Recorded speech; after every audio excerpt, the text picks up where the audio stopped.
നമസ്കാരം. പൊടിയടങ്ങിയെന്ന ലോകം കരുതിയ യുദ്ധമേഖലയിൽ വീണ്ടും പുകയുയരുന്നു.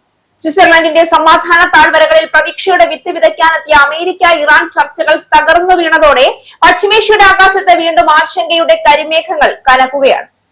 വെടിയൊച്ചകൾക്ക് പകരം വാക്കുകൾ സംസാരിക്കുമെന്ന പ്രതീക്ഷയിലായിരുന്നു ലോകം. എന്നാൽ ചർച്ചാമേശയിൽ തുടങ്ങേണ്ടിയിരുന്ന സമാധാനത്തിന്റെ യാത്ര അവിശ്വാസത്തിന്റെ മതിലിൽ തട്ടി നിലച്ചിരിക്കുകയാണ്. യുദ്ധത്തിന്റെ മുറിവുകൾ ഉണങ്ങും മുന്നേ പുതിയ സംഘർഷങ്ങളുടെ നിഴൽ അതിർത്തികൾ കടന്ന് വ്യാപിക്കുമോ എന്ന ചോദ്യമാണ് ഇപ്പോൾ ലോക മനസാക്ഷിയെ അലട്ടുന്നത്.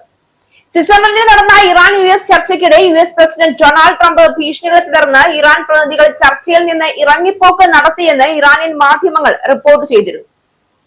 ഇപ്പോൾ ഇത് സ്ഥിരീകരിക്കുകയാണ് ചർച്ചയിൽ ഇറാൻ സംഘത്തിന് നേതൃത്വം നൽകിയ അവരുടെ parliament speaker Mohammad Bagher Ghalibaf. Vice president വാട്സിന്റെ നേതൃത്വത്തിലുള്ള അമേരിക്കൻ പ്രതിനിധി സംഘവുമായി നേരിട്ട് ഇറാൻ പ്രതിനിധികൾ ചർച്ച നടത്തിയതായും ഗാലിബാഫ് സ്ഥിരീകരിച്ചു. ചർച്ച 80 മിനിറ്റ് പിന്നിട്ട ശേഷമാണ് ട്രംപ് ഭീഷണിപ്പെടുത്തുന്ന പരാമർശങ്ങൾ വരുന്നതെന്ന് ഇറാൻ സ്പീക്കർ പറഞ്ഞു. ഞാൻ വാൻസിനോട് പറഞ്ഞു, ഞങ്ങൾ ഇവിടെ ചർച്ചകൾക്കായി വന്നതാണ്.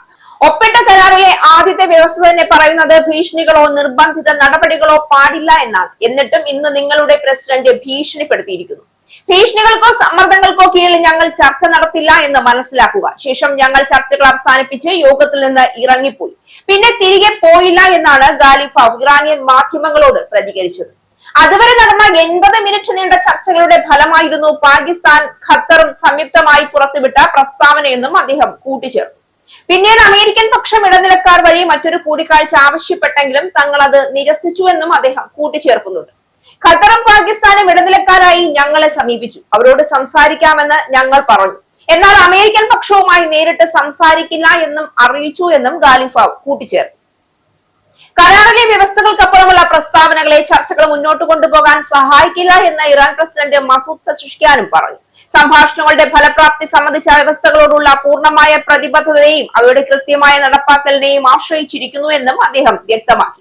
സ്വിറ്റ്സർലൻഡിലെ ചർച്ചയ്ക്ക് ശേഷം ഗാലിബാഫും ഇറാൻ വിദേശകാര്യമന്ത്രി അബ്ബാസ് അരാക്ചിയും തിങ്കളാഴ്ച രാത്രി ഒമാനിലെത്തിയിരുന്നു. ഒമാൻ വിദേശകാര്യമന്ത്രി ബദർ അൽ ബുസൈദിയുമായും അവർ കൂടിക്കാഴ്ച നടത്തി സമാധാന ശ്രമങ്ങൾ ചർച്ച ചെയ്യാനും ഹോർമൂസ് കടലിടുക്കിൽ സുരക്ഷിതമായ ഗതാഗതം ഉറപ്പാക്കാനും വേണ്ടിയാണ് ചർച്ചയെന്ന് അധികൃതർ വ്യക്തമാക്കുകയുമുണ്ടായി. ഹോർമൂസ് കടലിടുക്ക് ഇറാൻ നിയന്ത്രിക്കുമെങ്കിലും അന്താരാഷ്ട്ര നിയമങ്ങൾ പാലിച്ചായിരിക്കുമെന്നും ഗാലിബാഫ് അറിയിച്ചു. ഹോർമൂസ് വഴി ഇപ്പോൾ കപ്പൽ ഗതാഗതം സുഗമമായി നടക്കുന്നുണ്ടെന്നാണ് അന്താരാഷ്ട്ര മാധ്യമങ്ങൾ റിപ്പോർട്ട് ചെയ്തിരിക്കുന്നത്. എന്നാൽ യുദ്ധത്തിന് മുൻപുള്ള തോതിൽ കപ്പലുകളുടെ എണ്ണം എത്തിയിട്ടില്ല എന്നും റിപ്പോർട്ടുകളുണ്ട്. ഇതിനിടെ ഇടക്കാല ഉടമ്പടിയുടെ ഭാഗമായി ഇറാനിയൻ എണ്ണയുടെ ഉപരോധം US ഒഴിവാക്കുകയും ചെയ്തു. ഒരു ഭാഗത്ത് ശക്തി പ്രകടനങ്ങളുടെ രാഷ്ട്രീയം, മറുഭാഗത്ത് ദേശീയ സുരക്ഷയുടെ പേരിലുള്ള കടുത്ത നിലപാടുകൾ. ഇരുകൂട്ടരും തങ്ങളുടെ നിലപാടിൽ ഉറച്ചു നിൽക്കുമ്പോൾ സമാധാനത്തിനായി കാത്തിരിക്കുന്ന ജനങ്ങളുടെ പ്രതീക്ഷകൾ വീണ്ടും അനിശ്ചിതത്വത്തിന്റെ മരുഭൂമിയിലേക്ക് തള്ളപ്പെടുകയാണ്. യുദ്ധം അവസാനിച്ചിട്ടില്ല എന്നും അവസാനിക്കാൻ പോലും തയ്യാറല്ല എന്നുമുള്ള സൂചനകളാണ് പുതിയ സംഭവവികാസങ്ങൾ നൽകുന്നത്. അപ്പോൾ ചോദ്യം ഒന്ന് മാത്രം, പശ്ചിമേഷ്യയിൽ വീണ്ടും തീ പടരുമോ? അതോ നയതന്ത്രത്തിന്റെ അവസാന വാതിൽ അടയുന്നതിന് മുൻപ് സമാധാനത്തിന് ഒരു വഴിയെങ്കിലും കണ്ടെത്താനാവുമോ? ലോകം ഉറ്റുനോക്കുകയാണ് യുദ്ധത്തിന്റെ പുകയും സമാധാനത്തിന്റെ പ്രതീക്ഷയും നേർക്കുനേർ നിൽക്കുന്ന ഈ നിർണായക നിമിഷത്തെ.